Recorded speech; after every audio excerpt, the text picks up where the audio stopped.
podcast listeners, if you hear my voice right now, I need you to do something for me. I want you to take out your phone or on your computer, go to Apple Podcasts, search for Ask Your Oldhead podcast. You'll see my logo, my little picture, my little image there. Find the show. Please rate and write a review. It's a small thing, but it helps others find this work and find what I'm doing here. And it really, really matters, as small as that may seem. So if you can please do that before we get into the show, I would much appreciate it. Thank you for listening. Let's get into it. Peace. Peace. I'm Majestic. My brother, Justice Rajee. Oh, man. So, today I wanted to jump in because we haven't talked about it because there was other stuff happening, but Twitter, which I have I don't know, of on again, off again relationship with, but at least a relationship with that, like, I keep the account just so somebody else couldn't get the same name and act like they was me. Even I guess they could act like they was me. It's not like I'm a blue check, like the old school. Well, shit, now with the blue check, anybody can act like right, you with $8 a month, $96 a year. That could be you. But I thought it was maybe a good moment for us to add on a little bit about your man's the Elon Musk acquisition, and then the subsequent, like, well, I'll say it this way, the simultaneous, like, yo, this could crash any minute, and also it seems like a fantastically different assessment of values as it relates to how you treat employees. And I would imagine, even to the degree that the tech company employees typically have very high salaries, so sometimes there's the expectation that they even if they're treated poorly, it's like, hey, so what? You get paid a lot, so deal with it. But anybody that buys something and just decides unilaterally to fire generally half of the staff, I don't know. I don't feel like you got to have an MBA to be like, maybe not the best decision. At the same time, Twitter, as it is still twittering for the most part. There are some things that I could speak to that at least are a little weird, but I thought it was a good moment. Maybe we could tap in just because of the place Twitter plays, kind of in our current kind of media distribution system and information passing system. I would say of the social networks, it is the social network that most people know the name, even if they don't have a profile or never use it. Like almost any industry, I think people are at least aware of the idea of Twitter, right? Yeah. They don't use it day to day, or it's not part of their life. And so I guess the place I would want to start with is just what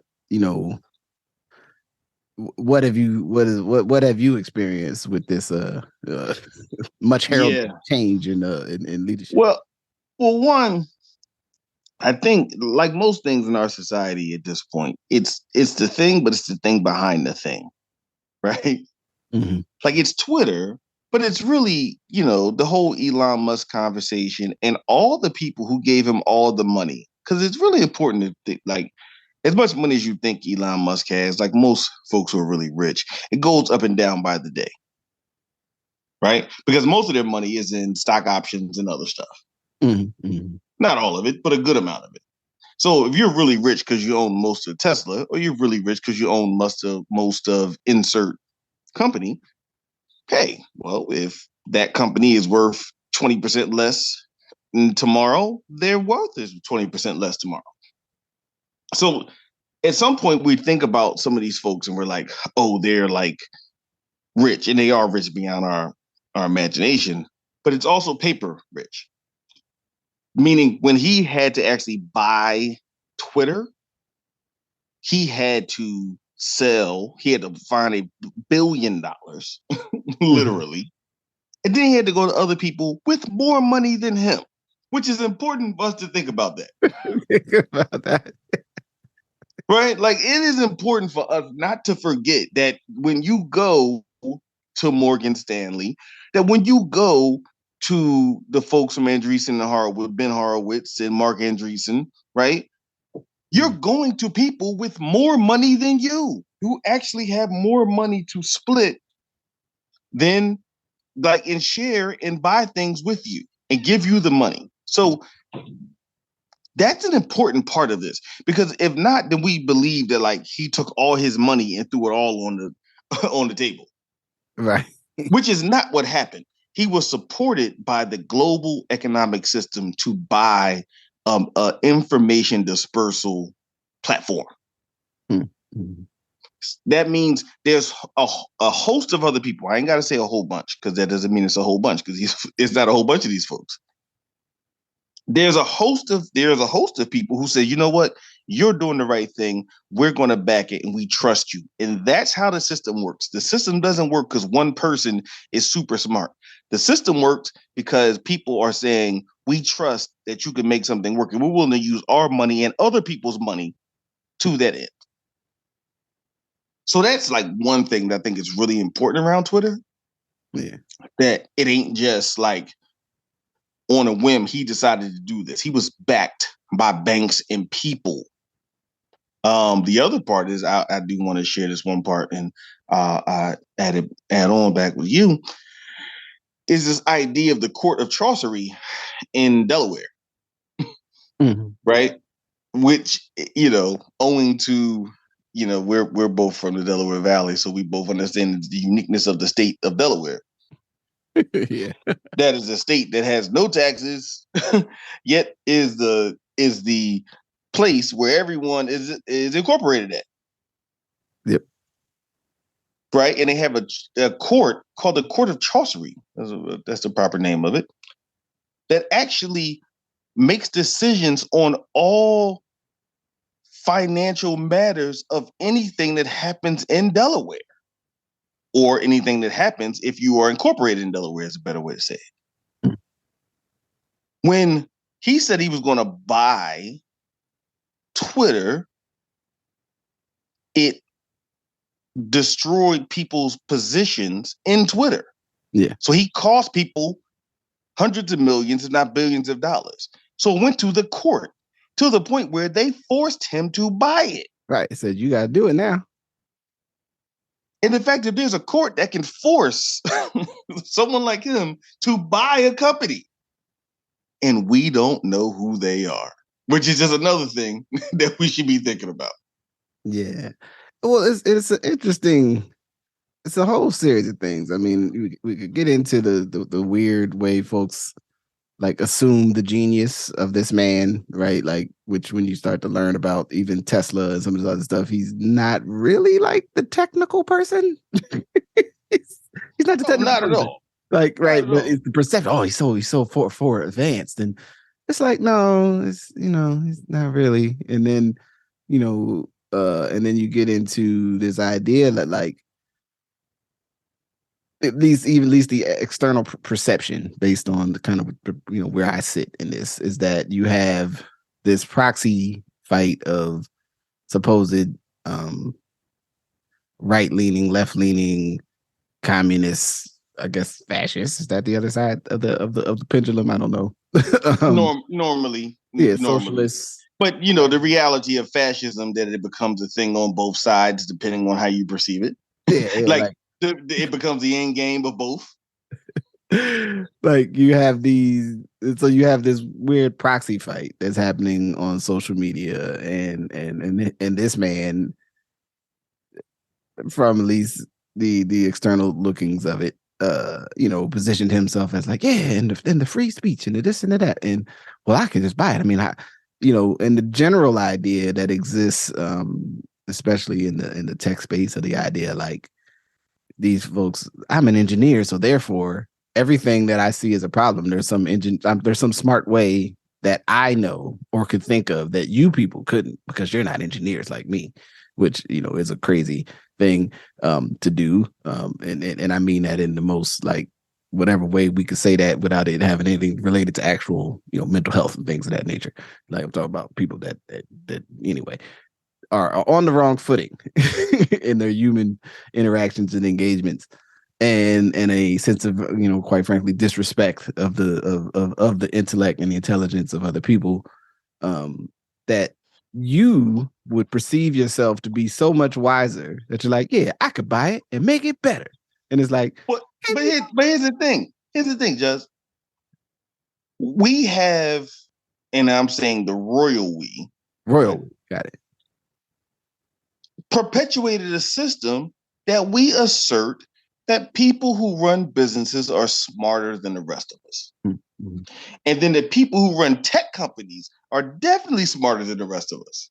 Yeah. Right? Like there's one thing to say, you'd be like, okay, well, the person that ran GE, like there's a book, and I'm not bigging this guy up. I'm sharing it, but I think it's interesting, called Power Failure, that talks about the origin of GE all the way to like Jack Welch in the whole thing. And I bring up Jack Welch for a particular reason, that Jack Welch was the Elon Musk of his time. Yeah. Salt of the earth, hard charging, right? The guy that made GE what it is. And then some people would say he also was the ending of GE, depending on how you want to take that, right? But the point is, we think that these folks are better, bigger, stronger, and faster, right? Kind of like the Belichick theory, but we'll go to that in a second. Mm-hmm. And then the tech guys have been they've been successful in fostering and creating the shadow of even bigger than the industry guys, that they're smarter than the rest of us. And we've all bought into it. Mm-hmm.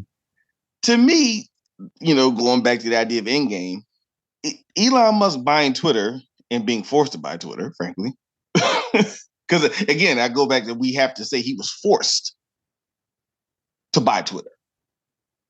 He said he would buy it and could make it better. The court said, then you should do that because you cost a lot of people some money. And then he went to other friends of his who also agree he could make Twitter better. And they gave him the money to buy it. And it is important to say this, make a whole bunch of people rich. Yeah. Because he bought their stock options at a number that made thousands, if not tens of thousands, probably 5,000 multimillionaires. Yeah. Yeah. Because on the other end of that is a bunch of people who got cashed out of their, venture capital position in the company. Exactly. Right? The system works to reinforce the behaviors, right? Like they say in tech, if it's not a bug, it's a feature, right? Mm-hmm. I would assert to your point, that this is a feature of modern American capitalism, and further, our infatuation with tech capitalism, which we really are thinking now that anyone that does it just really is smarter than the rest of us.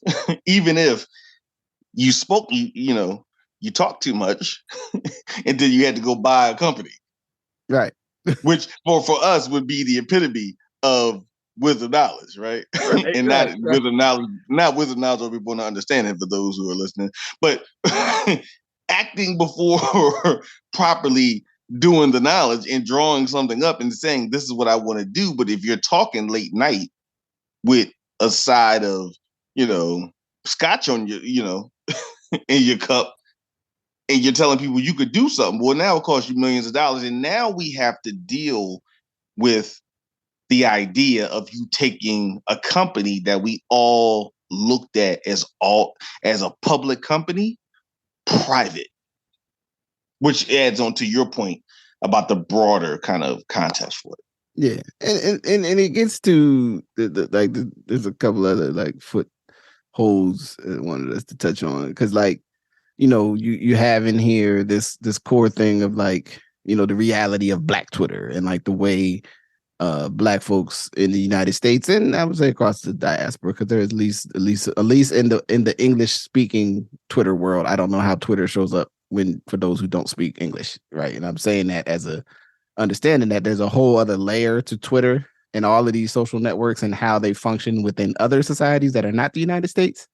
And also was a big concern even with the things that you cut, when this man took over, was some of the moderation stuff, the things that were, really in some ways the company doing the business that it does while trying to protect people who may exist in countries where saying certain things on the internet could put your life in danger. And not just in a from by the state apparatus, not just from other people within the state apparatus, right? You mean like there's people who get all kinds of crazy language at them on the internets due to their activism or social political works in the United States, but they're not necessarily getting those threats from like the United States Army, where in other parts of the world that is not the case, right? Or whatever vehicle within those countries would have the capacity to inflict violence as recompense for stating or saying what you said. The sense of like this uncoupled idea of free speech, right? Where again, you free speech from the government, not, the whole thing in the Constitution is about the relationship between people and the government. It's more complex than just, whatever way folks typically speak of it. And then you have these different things that people that interface with this vehicle. And so like the idea on one hand that it is permanent, in that but on the other hand, it is actually ran by like this swath of like technology and people and policies and rules and systems that, even if it hasn't clearly turned a regular profit, it has generated revenue because of its existence. And right. you like in the midst of all that, this individual, like I said, who has the means and the access to the means, and I think it's a good reminder to folks, and I hopefully for folks that don't grasp this, although I guess some people, to them these two things are synonymous. Access to capital does not mean access to the best ideas. You know what I'm saying? Access to the machinery and the mechanism to activate resources does not mean that your plan or use for those resources is always best. But So, it, no, but yeah, but and then it's like in the same with, it was weird being on Twitter, kind of like to see what was going to happen. Like, was something crazy going to happen on Twitter? That right. which was like, I'm not sure how I would know most days, because I sometimes don't totally know how to engage with Twitter in any time of the last 5 years. Because I'm like, yeah. Yeah. Well, again, so there's, just to add on, there's two parts to that conversation. One is the fact of how you shared about it and what Twitter became as, like, obviously in other countries, and what happens to be able to express things that are going on. I think you said it very eloquently. But it was still a company. It was still like a business. Yeah. Like, it wasn't a public service. And I think we got into this conversation, again, the royal we, not the individual we, of thinking that like Twitter is like serving all of us versus like you're serving it. You could do some good things on it, but you shouldn't confuse the fact of its origin story, right? It's kind of like the whole thing they say, like, if it's free, you're the thing they're selling. Right, you're the product. You're the product. Right? And that's true in technology. If it's free, you're what they're selling. Mm-hmm.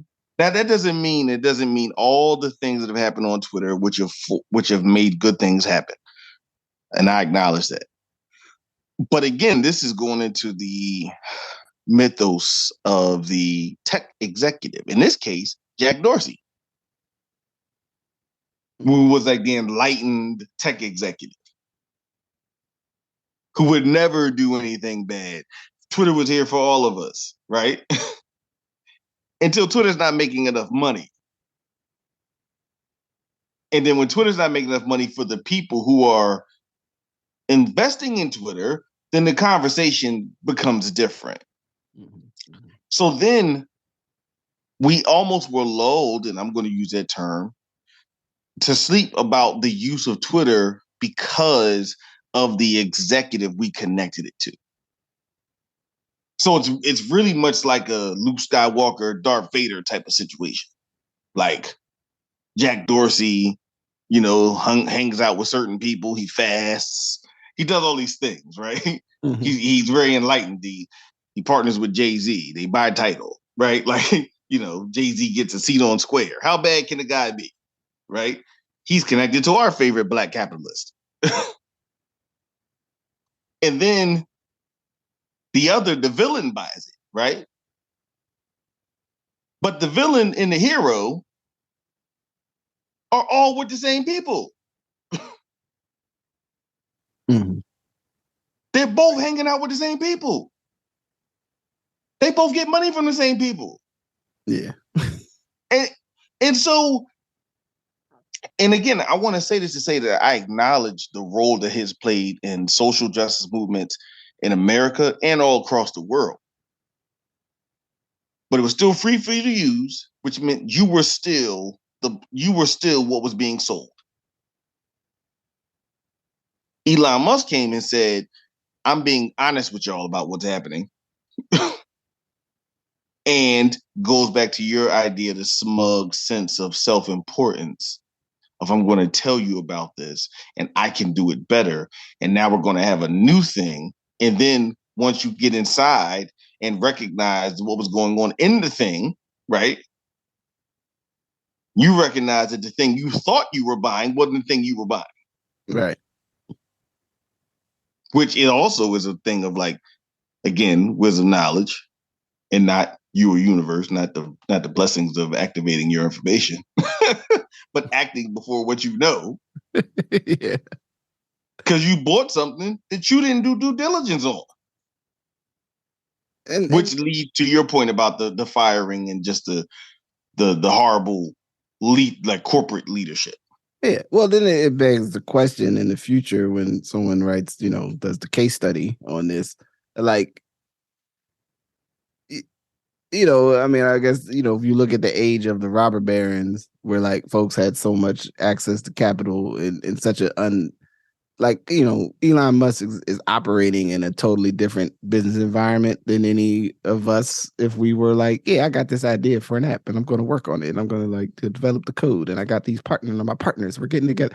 Like, we can't drive. I can't send an email to Morgan Stanley, be like, hey, I got an idea. Can I talk to you? My name is Justice. Yeah, I live in Oregon. Nah, don't worry about that part. I'm saying I got this great idea about Twitter. Like, I think you guys should holler at me. You know what I'm saying? Like, so right. For like us, like watching this happen, I mean, I definitely would say that there was a bit of like, yeah, I mean, ultimately, like my experience, the worst case scenario is I would go on to the Twitter machine to like, which I did do, which, people were like, well, if you want to save your data, from whatever tweeting you were doing and to do these steps. And then, do this to like keep your account from being, sacrificed or controlled, But like one day, like I click on the button on the Twitter and then it just like it goes circle forever and nothing happens because the app broke, right? Because their servers failed and, it crashed. And then it'd be like, that's it. I turn it off. I'd like swipe away. And that would be the end of Twitter. That would be my surface of exposure to what Twitter is. There are other people. Right. I mean, one of the things I think some people say as a criticism, or at least as a thing to think about with the way Twitter functions, Twitter for writers, and there are a lot of people, some people whose writing I enjoy or columns I like to read, that the place where I could come across their work or if they had something new up would be Twitter, right? There's a whole ecosystem of like that part of Twitter. There's the ecosystem. Twitter of 10 years ago was not the Twitter of today, where there was these pockets of very like niche conversation, of Black folks and different folks or these folks or that folks of different whatever they was into, where they had this like you go and what's trending, the idea of what's trending on Twitter today, has morphed into this other thing and become a proxy, maybe not always an accurate representation of what most people are into, but at least something that was observable, right? Right. What happens to the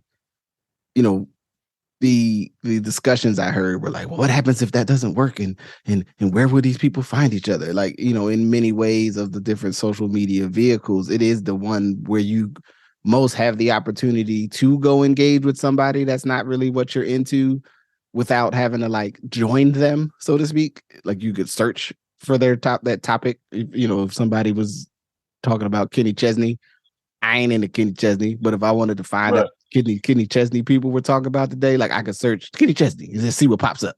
And it might be something interesting, might be not. You know what I'm saying? Taylor Swift, or I mean, there's a lot of people into Taylor Swift, just not me. What's the Beyonce? What Beyonce do? What science thing happened? There was a science thing. You can go search the science thing. Like, oh, it's a quark, and the quark was next to a thing, and you gotta read about this, right? You could engage with a sense, this is on the positive side. On the other side of it, though, it was also the one where, if you tweet a tweet about certain topics and then watch the bots that find your minuscule exposure to the internet and start going, but what about Chicago? To you, right? Like, you're like, wait a minute, who are you? Are you following me? Why am I getting this tweet? Why am I getting this response to this, whatever one line I decided to share, or article I reshared because I thought it was interesting, right? And it's, because there's a whole infrastructure of, people messaging and counter messaging. And, it's probably going to be fascinating. But I think the last little touchstone I want to say is, I mean, at this point, it hasn't crashed and stopped working yet, which is what people have been saying. Like, any day it could crash and just stop working. The idea that you fired people that ran stuff and you didn't mean to fire them, but because you fired some people that you don't want back and you fired some people that you do want back, you can't let nobody back because you don't want the people that don't want back to come back and mess up the stuff, is ridiculous. It's terrible leadership. But that's the thing. Like, that they're good at what they're doing. But that's why I'm gonna go back to the tech thing. We didn't, even with the robber barons, we assumed they would do the thing that served their company the best, and then serve the shareholders the best, right? Because that's what American capitalism is based on. You serve the shareholder. But by taking it private and then being like, it doesn't have to serve that, like, you could literally kind of handicap the business, right? Which is an entirely different context for what we would think someone could do, especially if they had $40 billion or whatever the number is, right? Again, only 1/40th that actually came from that person. Like, that it didn't come from that person. So it's like, the leadership that you expect, it also does speak to and I'm going to say the other side of this, and I don't know this, but was Twitter as a business that would produce the outcomes of profit too big? And I don't know it for sure, but if I look at the stock numbers, it kind of says it might have been a little bigger than it should have been, but it clearly was not as small as it's been made now, right? And for me, it's been very instructive. Like, Black Twitter's cool, right? But I'm going to go to the bottom of the 8 of Black Twitter, and I'm going to say it. The bottom of 8 of Black Twitter is information put out that people perceive as true, and there's no proof. Yeah. Absolutely. The bottom 8 of Black Twitter is that it could be very aggressive on people who just don't think what everyone thinks, because the algorithm is controlled by people who say the most and do the most, and people who like what they say and do. Black Twitter also has led to misunderstandings of political, elections, electoral politics, because people have confused Black Twitter for voters. Yes. Black Twitter is a certain component of voters who, at least from the Democratic side, because I don't get to see the Republican side because I'm not part of the algorithm, right? But it's an important part of the Democratic electorate, but it is not the whole of the Democratic electorate. Yeah. and people started to believe that it was like the electorate. Well, it's very interesting because to me, I think about it. It's in the absence of some other vehicle that has a finger on the pulse of what people are talking about, it can appear as the strongest thing. Where Right. there's a case that could be made as like there's a lot of people that are really in this conversation. This may not actually be the whatever this conversation is, whatever appears to be the central theme, may not necessarily move beyond these people that are involved in this conversation.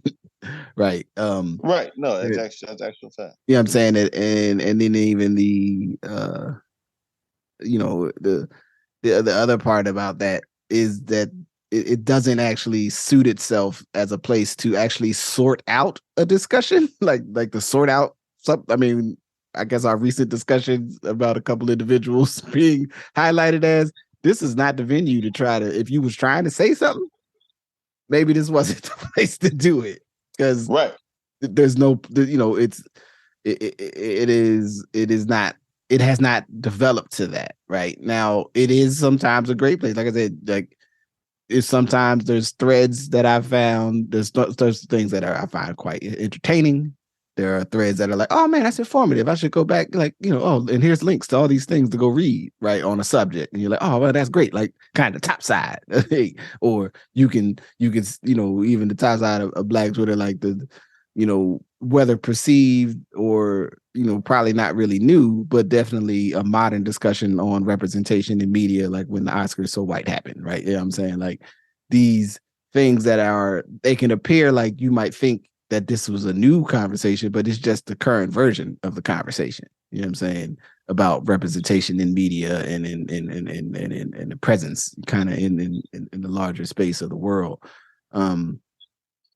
But then, the other side of it is it's sort of like, folks always find a way to be communicating about stuff. If this goes away, there'll be something else. Listen, let me say this to your point, and one, I think you make a really good point on the top side, the top of the eight, in a sense of the sense of community. And I'll put out there that I have a theory about the sense of community, that as the spatial context of Black people has changed, mm-hmm. where we find community has changed.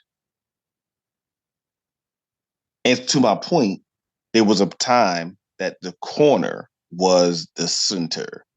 The church in the corner was the center mm-hmm. of Black communal life. Right. Right? Like, that's where it happened at. Anything that you wanted to find happen could be happening on the corner or in the church, right? That's no disrespect to my Christian brothers and sisters. I mean, generally. Then it went from the corner to the bars and the pool halls. Because then it went to a place where if you wanted to find people, where did you go? You went to the pool hall. Yeah. Then you went to the bar. And you still went to the church, right?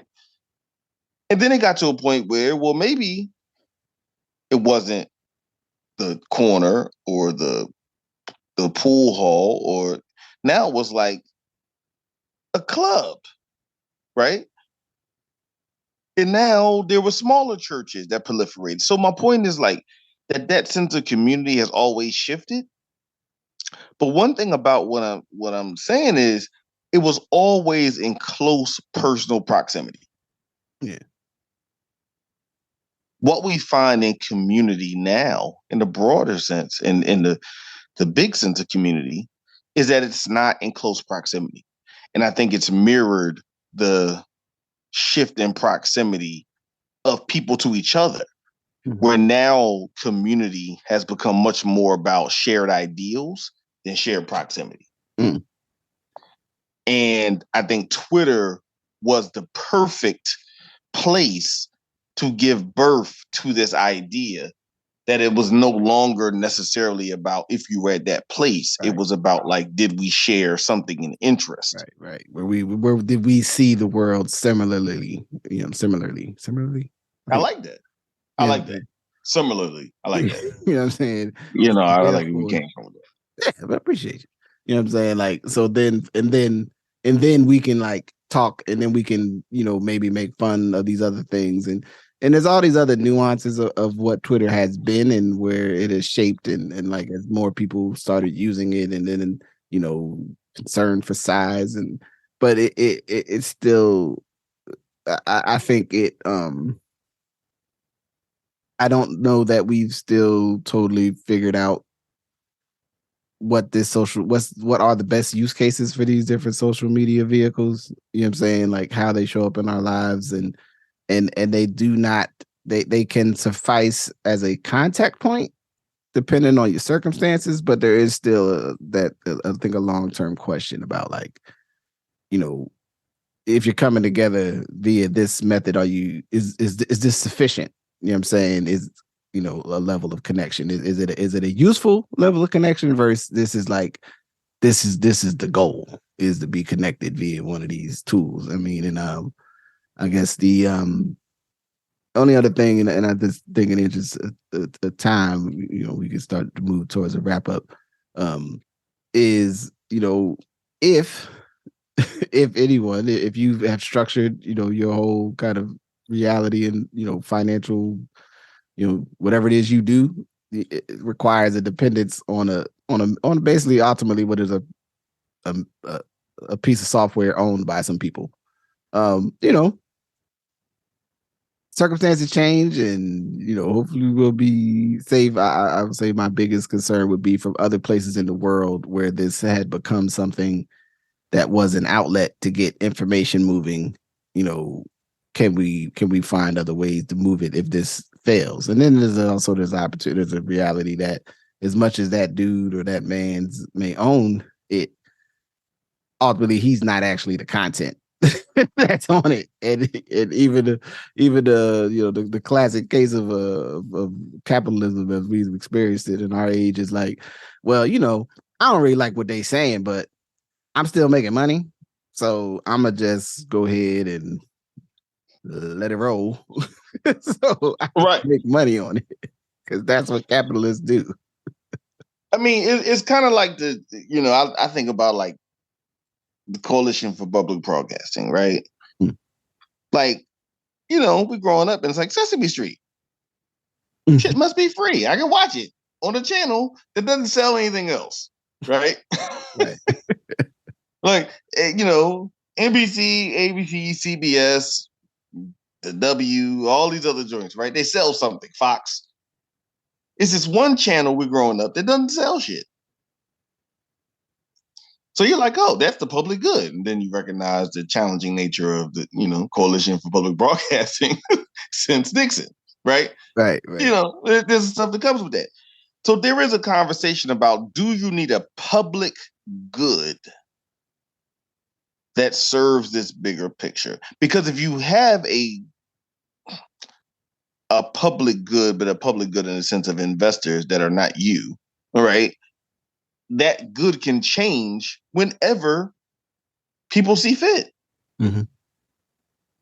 And if you're thinking about that, how do we have something, or do we create something that actually serves, to your point, this broader sense of getting messages out in spaces that, as much as we don't like America, there's some spaces that there's a much bigger price to pay for what you may tweet Mm-hmm.